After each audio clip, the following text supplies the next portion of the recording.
Here. Good morning, Ron. Good morning. Nice to be with you. This is the Ron Paul.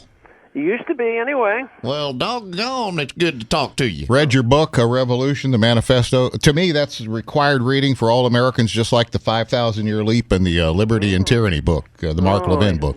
You're up on good history. Because that's the core of our problem right now, is we've drifted a little far from what our original plan was, our business plan for this country. The business plan. That's for sure. And they never seem to learn. They create all the problems with too much government action, so the solution is more government. Absolutely. It's kind of handy. It's kind of like a fireman going around and setting fires and then showing up to put the fire out. Yeah, that's about it. When that has happened, though, they usually arrest the fireman. So what do you think of this current situation? How far is this going to drift before people wake up and realize we're going in the wrong direction? We're getting closer. The people are upset, and they're directing their attention in the right way toward Washington, D.C. and the politicians, but they probably aren't going to really wake up until we have a dollar crisis, and we're approaching that. We've had a financial crisis where the financial system quit functioning because the dollar reserve standard didn't work any longer. But I think the dollar will quit functioning, which means that we're going to have rampant inflation, and the government checks are going to bounce because the money won't buy very much, and that's when the people are going to be very, very annoyed, and I'm afraid we could end up with some violence. And it's either we win the argument that it's better to have a freer country and limited government and the rule of law, or we're going to have a lot more authoritarian, rules coming out of Washington, D.C., and more dictatorship. So what are your plans for involvement in all this? Are you thinking about running again, or? Well, no, I'm running for Congress again. People bug me about the presidential thing, but that's not likely to happen. So I'm going to keep pursuing monetary reform as well as promoting the cause of our original Constitution. That is, emphasize personal liberty over government management of our lives. Can a candidate, you think, succeed with the message of personal responsibility and freedom and limited government and a return to the constitutional bedrock, or will that guy just be so lambasted by the media he would never get his feet off the ground? At the presidential level? Yeah. If one would become president and had those beliefs and really, really followed through and vetoed every single thing that was unconstitutional, which would practically be everything, and you brought all the troops home overnight and you got rid of the Fed and said only gold and silver could be legal tender, there would be, some disruption in the status quo and the understanding you'd probably get impeached. I think these views can be sold in a smaller area, such as my congressional district. Everybody knows what I believe in, and I get reelected, and hopefully that's a good sign. Yeah, you got a lot of good backers out there. So the grassroots level is the best way to attack it. Yeah, and I think it's an educational problem. Radio shows like yours talking about real history and real freedom sends a message out there, and I think that's why the campaign that I was in 2 years ago was more successful than anybody dreamed, because there's more people now thinking along these ways. They've thought about the Austrian free market school of economics and the gold standard and the Federal Reserve. I never dreamed there would be so many, and even on the campuses now they're talking about this. So as bad as it seems to be in Washington, things are much better with the next generation and outside of Washington. I think there's a healthy revolution going on in ideas. Do you think one of our problems, and this is just me, I always thought one of our problems with presidential elections, and even to some extent congressional and Senate elections, is this having open primaries where Democrats can come vote and select who the Republican candidate's going to be and vice versa?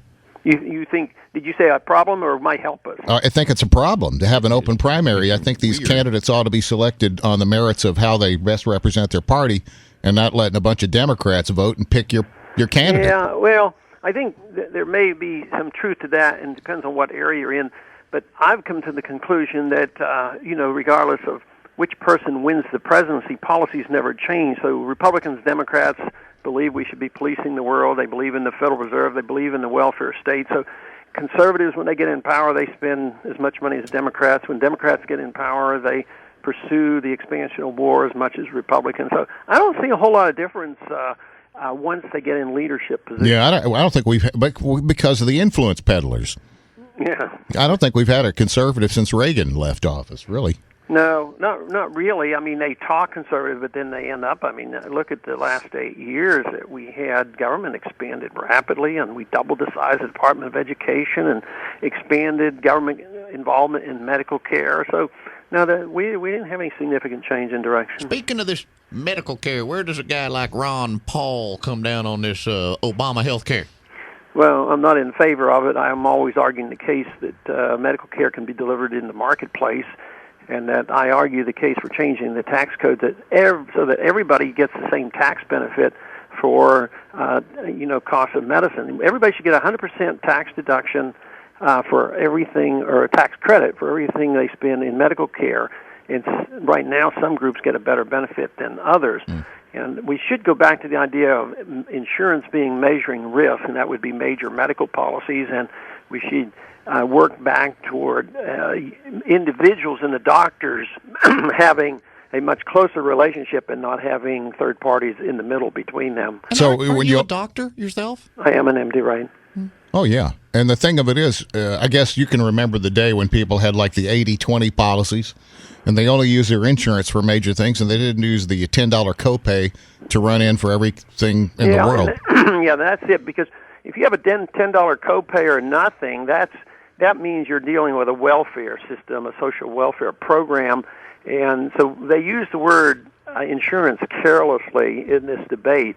Insurance should measure risk and should be the major policy, major problems that you have.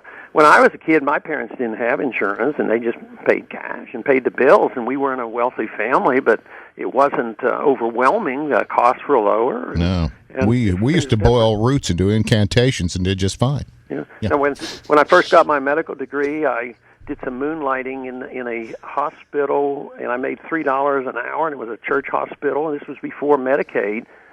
Everybody got taken care of. It wasn't a big deal, but doctors didn't make as much money, and patients didn't pay as much, and there was a lot more charity. What happened to all the church hospitals? They used to have the cool names on the front of them, and now they're gone, and they're not as good anymore. Well, they still have the names, but major corporations own them now. I think they disappeared with the government getting involved in management in the last 30, 40 years.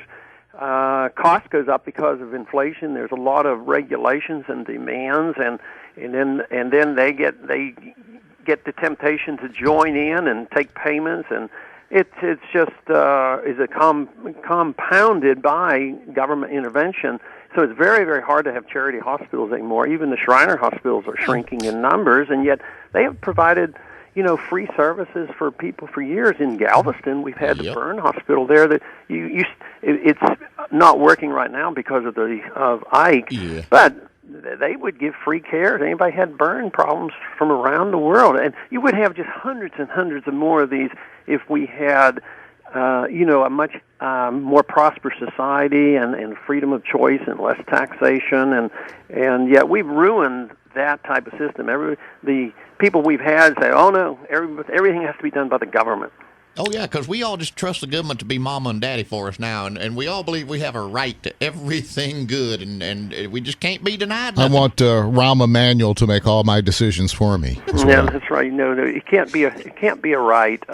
You have a right to your life and your liberty, but you ought to have a right to keep what you earn, and because you take care of yourselves, and things would work out a lot better. Now, is there a new Ron Paul book in the offing? The new book just coming out this week is End the Fed. I believe the Federal Reserve is the culprit, and the book talks about why we should not have a Federal Reserve, and the sooner we get rid of it, the better. End the Fed. People look at you like you're crazy when you say that. You can't. The whole country would collapse if we got rid of the Fed. Yeah, but your dollar might maintain value. They've destroyed 96% of the value of the dollar since the Fed's been in existence. How is that bill going to audit the Fed? Is anybody on board with that? Yeah, we have almost 300, which means we have more than two-thirds. We have all the Republicans, 115 Democrats, and we're having hearings this Friday. Well, all right, then tell them we said go head on. Good. 75% of the American people agree. I'm amazed that 75% of the American people even know about the Fed, so Exactly. I think we're making progress. And we highly recommend you read these Ron Paul books. They're a sweet dose of common sense and one of the most uncommon things of all, common sense. We need you to keep fighting and call us back and give us updates. Thanks for having me. You bet. Thank you, Ron Paul.